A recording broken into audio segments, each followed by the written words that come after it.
From Kansas State University, this is Agriculture Today. Eric Atkinson here. And coming up today, K-State's Terry Griffin and Gregg Eyestone will be with us to discuss the initial findings of a forthcoming research series on the generational makeup of Kansas farm operations and how that impacts managerial decisions on the farm. They've tapped Kansas Farm Management Association data to examine this.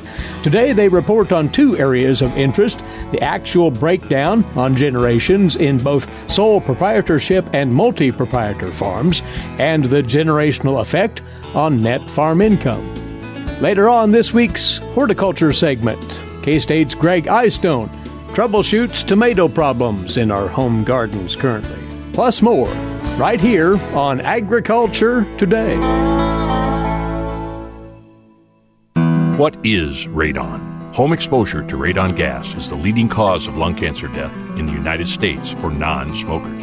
In Kansas, 1 in 4 homes will test at or above the EPA action level. The Surgeon General recommends all homes be tested and fixed if necessary.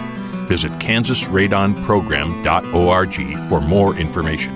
Test, fix, save a life. This message brought to you by the Kansas Radon Program, the Kansas Association of Broadcasters, and this station.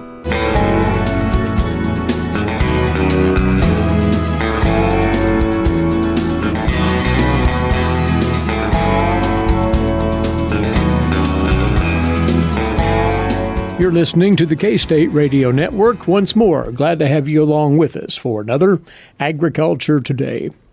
On our first part of the program, we're referencing that information that Kansas State University's Department of Agricultural Economics gathers yearly, and it's become a treasure trove of information over the years as far as the economics of farm and ranch management in the state of Kansas. We're talking here about all of that data that's collected through the Kansas Farm Management Association here at K-State. And our guests here are going to start what will be a series of visits about the analyses that they've been conducting from that data. They've been mining deeply into it to come up with some interesting trends. Joining us, agricultural economists Terry Griffin and Gregg Ibendahl. And a lot of this is getting around to the question of different generations operating farms and just how they respond to certain factors economically in the operation of same. So, Terry, give a broad overview, if you would here, of the basic idea behind this multi-layered analysis. So it's generally been accepted that older producers behave differently than younger producers. So we thought about that and broke down the data into the traditional generations. So, we had the silent generation who were born before World War II, or actually before 1945. The baby boomers, which was the next generation, born between 1946 and 1964. And traditionally, in the last several decades, they've been the traditional farmer, the traditional person controlling farms because of the age group. But the next generation, Generation X, which was born in 1965 up through 1980, have been important to the proportion of farmers recently. The generation after that has been getting a lot of press in the last, 5-10 years, and it's the millennials. We hear stories about millennials, and if you look at Google Trends, you'll see that there's been a spike in the number of searches on Google about millennials in 2014 and 2016, specifically November 2016. Right. People during the election were Googling this idea of what is a millennial. Millennials are going to be mid-20s to almost 40 years old, so they're in that active stage. And then we have a handful of farms in Kansas that are operated by Generation Z, and these are early 20s and younger. Actually, if you're born today, you would be in Generation Z. And so these 5 generations are being evaluated, and part of the analysis we only look at 4 because Generation Z doesn't have enough sample size to be analyzed. But so we've got boomers, be the largest group, nearly half. But then you have a Generation X, millennials, and then the silent generation, which would be the oldest. And how far back in the KFMA data chronologically did you go? How many years are you looking at? Well, we have a data set that we've been playing with that has ages of operators each year from 2012 to 2018. A lot of the analysis we're looking at 2018 only for the current. And so, for instance, we have 1,004 farms in Kansas, KFMA data set, that fit our criteria that we use for analysis. So in 2018, we had 1,004 farms that we evaluated.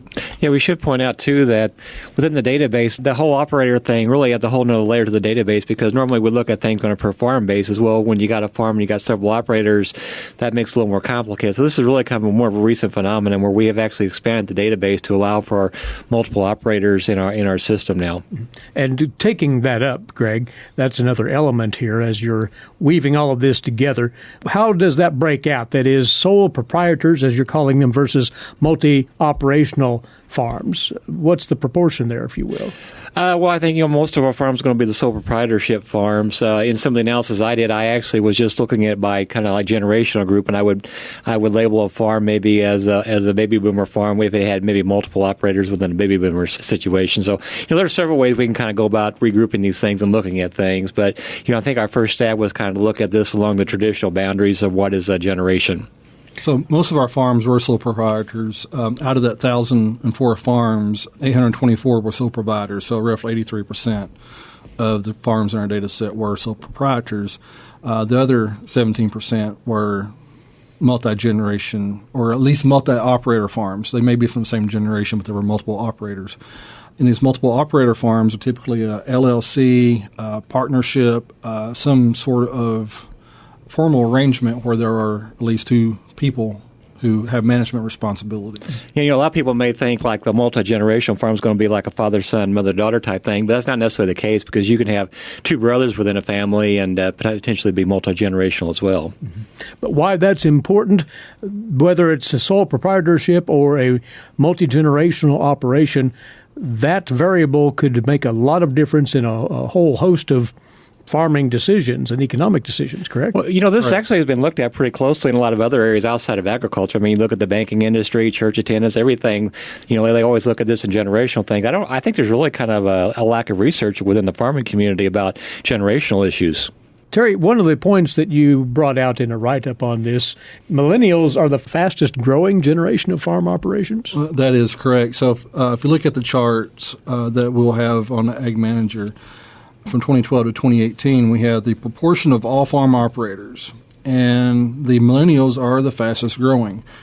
Also, the boomers are slightly decreasing, and the silent generation is decreasing fairly rapidly as a percentage of all farm operators. Gen X is growing, but not as fast as millennials. And of course, in 2012 and 2013 and 2014, we didn't have any Generation Z that was even in the database. So they showed up in 2015 for the first time, but still yet there's less than 1% of Kansas farms are run by Generation Z. Mm-hmm. And tying this together once again, you have the generation breakout. You have the two options, sole proprietorship or a multi-operator farm. Do we see trends where the generations are evenly spread across those two types of farms, or is it jumbled together or what? There are some differences between the two. So if we look at the multiple operator farms, there are more Generation X in multi-operator farms than there are in sole proprietor farms. And the same is true for millennials. For silent and boomers, they're almost the same. So there's not a regular pattern here. Not a regular pattern. And that was one of our hypotheses. Kevin Herbal had this side comment that I'm trying to run with. He said, does the influence of a younger operator on a multiple operator farm cause the entire farm operation to behave differently than, let's say, a single operator farm of that age group or even an older age group? And preliminary results suggest that, yes, that they do. The presence of a younger operator does influence the entire farm operation to behave differently.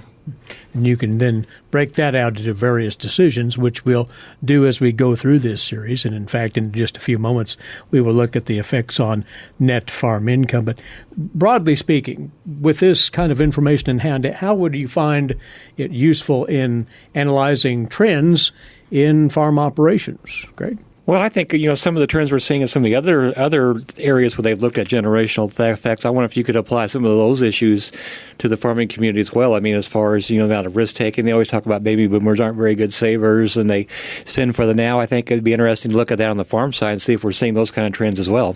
Terry? We typically think of stereotypes when we think of generational attributes, and I'm trying to remain unbiased when I conducted my analyses. But there is a hypothesis that younger people may have more interest in trying things, but do not have enough capital to finance these things, whereas older farmers typically, hopefully, have more capital built up to use, but do not have the interest in trying things. And that kind of goes back to our previous discussion of, does the influence of a younger operator on the farm encourage the older operator to invest in new practices or trying things out? Do they behave differently? Do their financials look differently if they have multiple generations on a farm compared to a single sole proprietor? The older operator has the resources, the younger operator has the ideas. Correct. And if that can be brought together, that could lead to an advantageous situation benefiting both parties.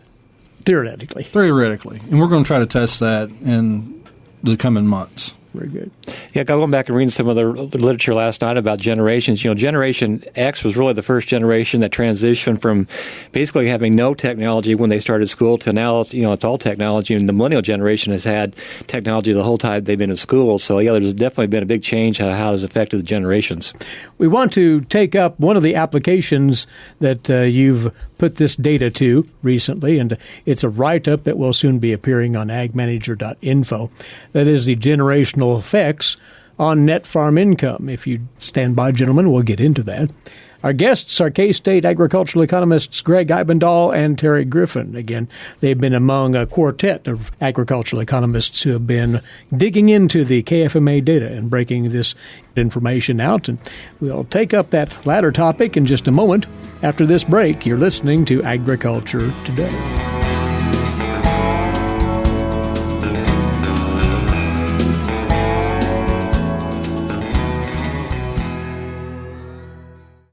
Agriculture and food systems are the main drivers of the Kansas economy, but must be improved in order to feed the world's growing population. How are we going to do so? Reduce food loss, find ways to preserve grasslands, and help families stretch their dollars. Global food systems is one of the 5 grand challenges K-State Research and Extension is addressing. To learn more, visit www.ksre.ksu.edu.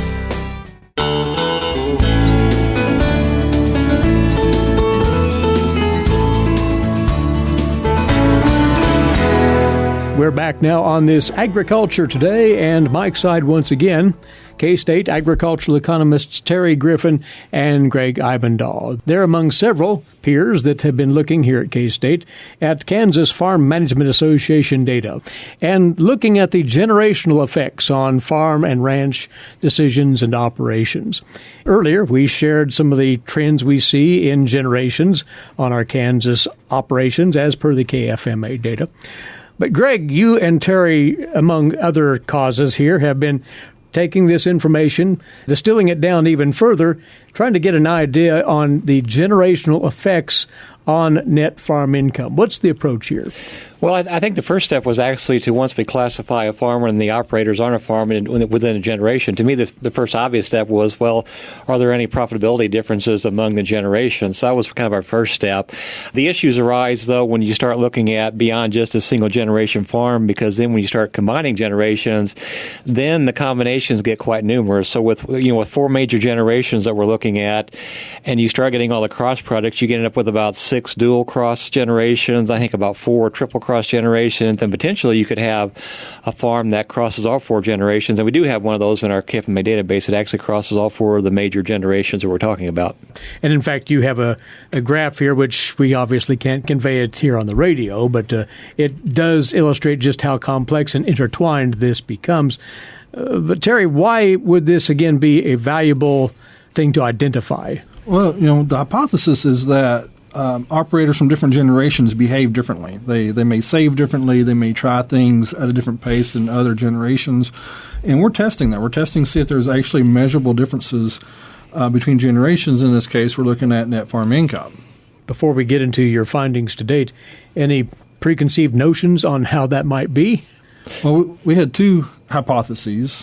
One was generations behave differently than each other. And the other hypothesis was that farms of multiple farm operators behave differently than farms of a single sole proprietor. So that in mind, and reminding folks of the generation breakouts that you looked at here, the silent generation, those born between 1925 and 1945, the baby boomers born 1946 to 1964, Generation X, those producers born from 1965 to 1980, and the millennials, again, born 81 to 1997. When you look at those generations and then try to tie net farm income trends to those individually, what do you find out? Well, we should point out, too, that in my analysis, we looked at those four generations separately, and then I also classified all the farms that had multi-generations within them into another kind of a catch-all group called multi-generations. There is a pretty good overlap between, like, the baby boomers and the millennials. It's like about 5% of our farms actually fit in that classification. But some of the other crosses are kind of small, so I kind of lumped those all together, and then we kind of had a kind of an equal set of numbers in each of the farm groups, so the four generations plus this multi-generation one. It's pretty clear that the multi-generational farms had much higher net farm income than all the other farms. Now, it could be a factor of size, too. I only looked at net farm income. I didn't make any effort to control for size at the current time here. So where there's a size difference, or the fact that maybe the younger folks are maybe influencing the older folks to some degree, and you have a good synergy going on between those generations, that could be another factor as well contributing to that. But it's pretty clear the multi-generational farms are doing the best of our KFMA farms when it comes just to look at net farm income in total. Significantly different, marginally different? There are substantial differences between multiple generation farms and farms operated by operators of only a single generation. The graphs that will be forthcoming clearly show differences. Mm-hmm. Yeah, I wasn't really surprised to see the multi-generational farms being the highest income, mainly because I think they're probably bigger. And I wasn't really surprised to see the silent generation with the least net farm income, because they're the older folks. They may be transitioning. They're probably less risk averse. So the fact that their net income is a little lower than average really doesn't surprise me. It's really the interactions between the baby boomers, Generation X, and the millennials that really kind of surprised me. Amongst all of the combinations in a multi-generational operation, is there a combination that seems to be the most profitable? Would it be, for instance, Generation X and the baby boomers, the silent generation, and the millennials? What? Yeah, I'm not sure we can really answer that too well, because the data's kind of thin there in some of those crosses. So, I mean, like I said, there is a pretty good overlap of farms, about 5% with the baby boomers and millennials. But some of those other generational crosses actually get kind of thin. So I'm not sure we can actually say a whole lot about that at the present time. Even if we could, it's not like we'd go and suggest, hey, you need to go get you a boomer on this farm. Yeah, that's a little harder thing to change, actually. There are a few more dynamics at work there. But when you take these basic findings, what do they suggest about what's happening on the farm out there that accounts for these differences in income? Well, let me first talk about the big surprise I thought in the data stuff was that the baby boomers actually end up with net farm income below Generation X, and really about maybe even below the millennials. I was really surprised by that. I thought for sure the baby boom generation would have been right behind the multi-generational stuff when it comes to net farm income. So that was really kind of a shock to me. I mean, that's their biggest set of data, and it's clear that they're hardly ever above average in any of those years that we looked at as far as net farm income. Do we see anything in particular, and this probably gets into the further analyses that we'll be talking about later, but actual management actions that these multi-generational farms are taking to be more profitable? We have access to a few things, age in this operator database, and we have access to a variable on what year they began farming. So that will be a part of the forthcoming analyses, and that's going to be interesting. I don't have any results to share, but think of it this way. Listeners, what is a beginning farmer? What do you envision? Well, it may not be a 25-year-old. There's a lot of boomers, even silent generation, who started farming in their 60s. So it's not like we're talking about 25-year-olds as being a beginning farmer all the time. And in fact, a lot of times it might be someone who's been on a farm for a few decades who haven't made a management decision yet, and they may be 40, 50 years old before they do. Mm-hmm. And so there's a lot of opportunity for other analyses on beginning farmers and the experience level, the years you've been farming, how that relates to profitability.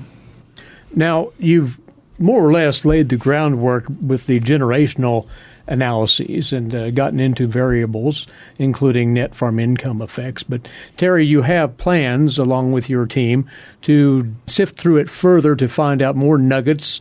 One of the things we'll be talking about soon will be adoption of precision agricultural technology and how generational participation in farm decisions would influence that. What other things are you hoping to look at, as this could really open up a door, could it not? So we have 4 distinct articles. We've talked about 2 of them so far with you. And if you know me, you know that I'm interested in agricultural technology, precision ag. And that's one of the things that we're trying to look at as well. So young people like to buy technology is the hypothesis, but they can't afford it. So would a multiple generation farm that has a generation X and or a millennial, would they buy more stuff than either generation on their own? Is a hypothesis that we would like to take a look at. I would think that might be the case. We do know that younger people tend to be the early adopters of technology, and this is true of agricultural technology or any technology we use in popular culture. And so we're going to test that with KFMA data. Well, a related issue to that, too, is the whole idea you always hear about baby boomers or, like a spend now and charge it and pay for it somewhere down the road. I think looking at, the level of machinery investment by generation would be an interesting idea, too. I mean, to me, that would imply, if that other research is correct, that would imply that baby boom farms may have more machinery out there per acre than maybe some other farm types. You're hoping to round this out and have the information posted relatively soon on Ag Manager? Yes, our goal for the first bigger article to be July 1, 2019.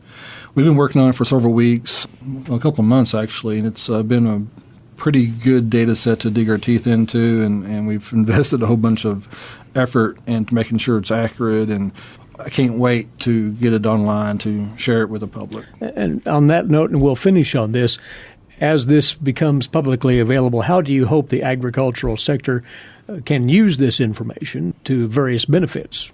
Sure, and it kind of goes back to the beginning farmer question, so the retail industry or the manufacturers of products, would they aim towards a 25-year-old or should they be aiming towards a 40-year-old who's making these adoption decisions? It'll be quite revealing what you come up with as you forge through this process, you and your colleagues, on these various matters regarding the generational impacts on our farming decisions in Kansas via KFMA data. So, gentlemen, thanks for coming over, sharing what's out there to date, and good luck with pursuing all of these other angles in the very near future. Appreciate your time, Gregg. Terry. Thanks. Thanks, Eric. It's good to be here. They are agricultural economists here at K-State. Terry Griffin, Gregg Ibendahl, and they've teamed up with a couple of other agricultural economists at the university to look into the generational breakdown of the farms participating in the Kansas Farm Management Association and how those generation variables do affect farming and ranching decisions out there. You'll be seeing more on this very soon on agmanager.info. Agriculture Today will be back in a few moments on the K-State Radio Network. Have you ever thought about where your food comes from? If you're thinking the grocery store, think again. Facts show that the American farmer feeds more than 129 people. They are continually increasing and improving their operations. A wide variety of crops and livestock are grown in Kansas as well as the United States, providing food to your dinner plate. Next time you see a farmer or rancher, thank them. For more information, contact K-State Research and Extension.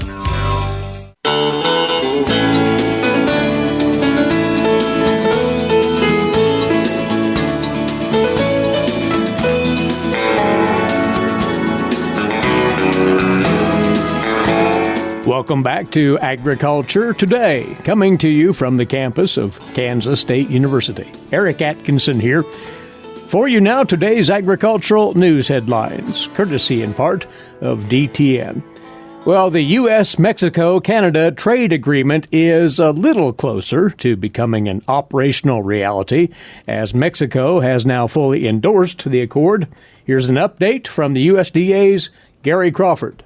The USMCA, the U.S.-Mexico-Canada trade agreement, is one step closer to going into operation. Mexico said it ratifying it this week, the first country to do so. Meanwhile, in this country, U.S. Chief Negotiator Robert Lighthizer and his folks are working on Capitol Hill, explaining to members of Congress all about the agreement and not using understatement to describe it. I believe the USMCA is the strongest, most momentous trade agreement in U.S. history. Lighthizer telling a Senate panel he and his staff are working with House members and making some progress in writing the implementing legislation that's necessary for ratification of the deal. And my hope is that over the course of the next couple of weeks, we can make substantial progress. But he said there's no hard and fast deadline to get a vote, but there clearly is an urgency. Two reasons. One, Lighthizer says this USMCA agreement will help open the door to others. And two, he says every day without it is a day without having the economic boost the deal is expected to bring. Gary Crawford for the U.S. Department of Agriculture, Washington. Meantime, President Trump accelerated expectations for positive results of the now scheduled meeting with Chinese President Xi Jinping at the G20 summit next week in Japan. The president, who revealed he had a long talk with Xi on the phone earlier this week, said that, quoting here, China very much wants to discuss the future, and so do we. The president predicted a very good chance of working out a trade agreement with China and that some lower-level discussions would begin as early as this week. He said that he thinks that China wants to make a deal. They do not like the tariffs. A lot of companies said the president are leaving China in order to avoid the tariffs. China's Ministry of Commerce has announced that anti-dumping duties and anti-subsidy tariffs on imports of U.S. distillers' dried grains will remain in place. After reviewing that issue, that ministry said that it was keeping the anti-dumping duties of 42% and 52% in place, along with anti-subsidy tariffs of 11% to 12% on U.S. DDGs. Their determination was based on a finding that there could be potential damage to domestic firms if those duties were removed. The agency undertook that review back in April. And Asian nations, including China, are scrambling to contain the spread of the highly contagious African swine fever. Vietnam has now culled 2.5 million pigs, and China reporting losses of more than 1 million head. Smaller outbreaks have now been reported in Hong Kong, Taiwan, North Korea, Cambodia, and Mongolia. After cases were first reported in China's northeast back in August, the UN Food and Agricultural Organization was expected today to release a weekly update on the scale of those infections. In South Korea, where their diets rely heavily on pork, there's concern that an outbreak could hurt an industry with 6,300 farms raising more than 11 million pigs there. African swine fever, to remind, harmless to people, but fatal and highly contagious for pigs with no known cure or vaccine. The USDA is forecasting China's total hog herd will shrink by 18% this year, down to 350 million head. That's the lowest level since the 1980s. And this year's Chinese pork output might fall by up to 35%. That's according to Rabobank. In Vietnam, that government reported in mid-May that 1.2 million pigs, or about 5% of its total herds, had died or had been liquidated. Vietnamese officials said this week that that number had risen to 2.5 million, and military and police officers were mobilized to help contain that outbreak. Rabobank expects Vietnamese pork production to fall 10% this year from that of last year. You're tuned to Agriculture Today. Now on to the weekly Kansas soybean update for you. Awaiting with that, as always, is Gregg Eyestone. Greg? Guy Allen, senior economist with the International Grains Program at Kansas State University, joins us. And Guy, for those who are not familiar with you, talk about some of your roles with IGP. My role here is to promote the export of U.S. soybeans around the world and to help people buying or procuring and purchasing that grain to do it more efficiently, more effectively, and to understand the value proposition when they're buying U.S. soybeans over other possible origins. And I know that keeps you busy, not only with there at the IGP, but going out and speaking on behalf of the soybean industry. Yes, we have quite a few opportunities, particularly through Kansas Soybeans and U.S. Soybean Export Council in promoting soybeans to overseas buyers. We have a number of trade teams that come through fairly frequently, and we get to spend anywhere from a couple days to a whole week in helping them better understand U.S. markets, the U.S. supply chain to their particular destinations, and how the value of U.S. soybeans can be better evaluated and make us more competitive in those global markets. We're also joined by Sean Teeley, Associate Director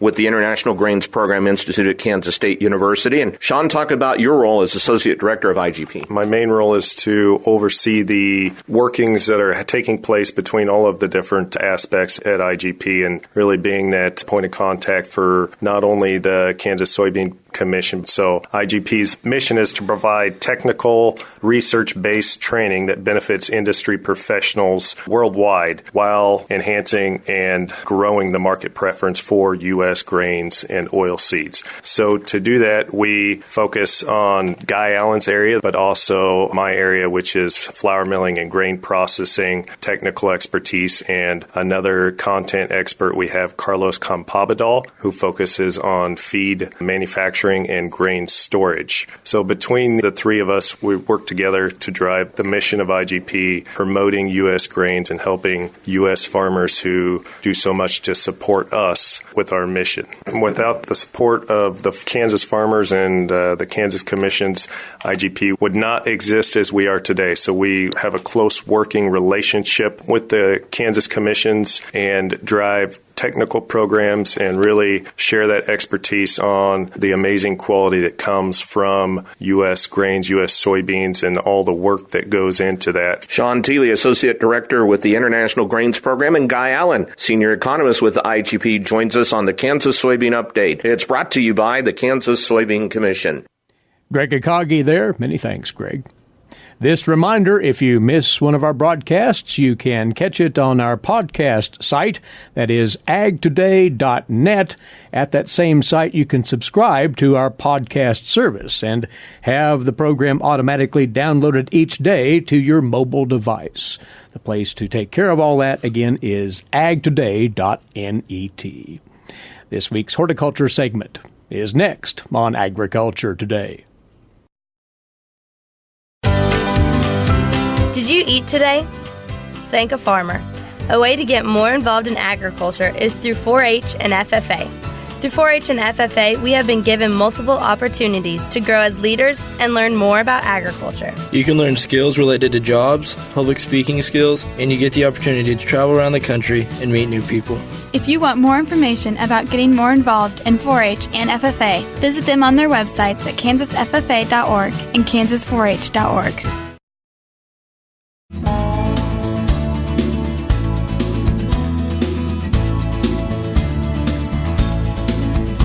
Agriculture Today continues now, and with our weekly horticulture segment coming your way here. Along with us is Gregg Eyestone, Riley County Extension Horticultural Agent, and it's all about tomatoes on this segment. Several topics of interest to you growers right now out there. Greg, tomatoes sort of got out of the chute slowly this year, it seems, because of the cool and wet weather. Is that what you observed? Yes. It's a warm season crop, and we had actually a cool spring, and so that was good for the cool season crops. Those are doing very well. But maybe some of our warmer seasons, tomatoes and peppers, are a little bit slower to get going. But I think we're definitely getting into summer, and so therefore it's actually coming on schedule, if that makes sense. So they will catch up. They won't be set back by that delay. No, not at all, really. Once we get into some heat temperatures, things really rapidly grow, and that causes some issues. One of them is the leaf curl, which is pretty common.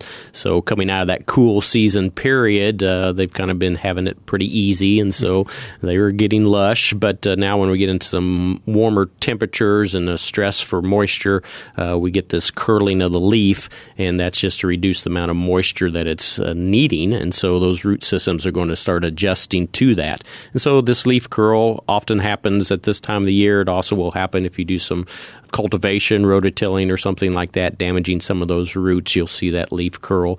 If we get into a wet period again and the soils get soggy, you'll see that leaf curl again because it's a root issue, actually. But the plants always seem to grow out of it, so we just live with it. So it really is more physiological as opposed to pathological, in other words, not a disease. Absolutely. It's just its characteristics that it has so it can do its thing. And so there are some other ones that as we get into fruit production, we often see that first fruit starting to ripen up when we reach in there and grab it, and the bottom end may be kind of black and leathery, and that's blossom end rot, and therefore that's, again, more of a physiological issue, the lack of the root system, again, being able to take up the calcium needed to push it all the way to the end of the fruit. As the plant grows and matures, it will go ahead and fix that situation on its own. Some people want to make sure that they have even soil moisture. That may help alleviate some of that.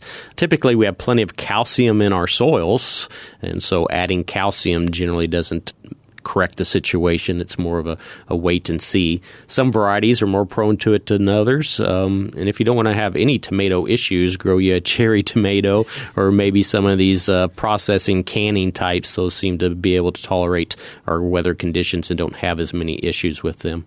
Greg, when folks see such things as the leaf curl or maybe anticipate the blossom end rot, they might have a temptation to try to help the plant along by adding general fertilizer more so than they already have applied. Good idea or not?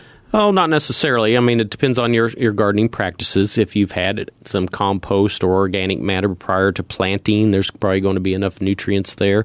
If you haven't done that, there are some recommendations of adding some nitrogen fertilizer only and not overdoing it, so it doesn't take much. So read the product, whatever you're using. Typically, we suggest maybe you put on some about a week before you're ready to harvest. So you're probably in the pink stage of the tomato. You could add some.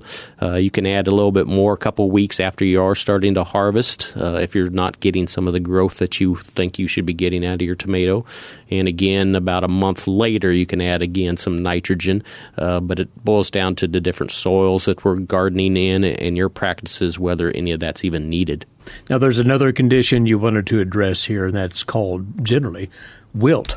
This would be a pathogen, would it not? Yes, we have several different wilts that build up in the soil, and so the modern type of tomatoes have built-in resistance to this. And so if you've had that situation, really the only way around it is getting varieties that are resistant to it. We also have leaf and fruit diseases that come about probably about every year. Those just kind of blow in, and so they don't necessarily build up in the soil. You'll probably get them even if you had clean new soil to garden in.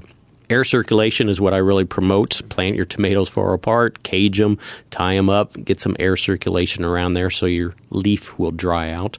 The other option there is when you're watering, make sure that you're not getting the leaves too wet. At least let them dry out as much as possible so that you don't have the opportunity for those fungus spores to start to germinate and develop onto the plant. Typically, it's your older leaves, your lower leaves where you'll see these situations. Black spots on the leaves, septoral leaf spot. You may have early blight, which is kind of looking like a scab, a brownish tissue that has some rings in that area. And so those things you just want to dry out. Of course, you can use some sanitation. Pull those leaves off, get them out of the garden. Or fungicides that you can treat, spray your plants with. The tomato is kind of a fuzzy leaf, and therefore there's a lot of leaf surface there. And to coat to that, we often recommend that you use a spreader sticker product that goes in with usually the chlorothalonil is one of the more common fungicides used. Mix that together and treat your plant during those hot, humid time frames when the weather conditions are right for the diseases. But take what measures you can to stem these fungi from taking root in your tomatoes, because they will, in fact, draw down on your output there. They definitely will, slow down their leaf tissue development, and therefore you don't get much food energy going into the health of the plant, let alone producing some fruit. All right. Well, Greg, before you get away, wanted you to share some information on a great resource, not only on tomato production and management, but all manner of gardening. It's called the Common Plant Problems in Kansas. It's a website. What about that? Yes. K-State Research and Extension has this website that Ward Upham has put together, and it lists alphabetically issues that come across his desk throughout the years. And so on tomato alone, I didn't count how many, but there are like 30 different issues that people have called in and concerned about. Some of them you need to do something about. Others, it's just the characteristic of the tomato plant that's kind of interesting. But along with tomatoes, there's all the other things that have come across the desks, whether it be insect disease and oftentimes just kind of cultural or weather-related issues. So, yeah, if you want to search out the common plant problems in Kansas, put that into a search engine. I'm sure it'll pull up, and you'll have an encyclopedia of Kansas issues that will serve you well as a gardener from now on. That ought to be a must reference for you gardeners as we continue throughout this summer growing season. Again, search for Common Plant Problems in Kansas to get into that information. And Greg, as always, many thanks for coming over. It's been my pleasure. Good luck with your tomato growing. Gregg Eyestone with us. He is the Riley County Extension Horticultural Agent on this week's K-State Horticulture segment. And that is our time for today. As always, thanks for tuning in. Eric Atkinson for Agriculture Today. Over this, the K-State Radio Network.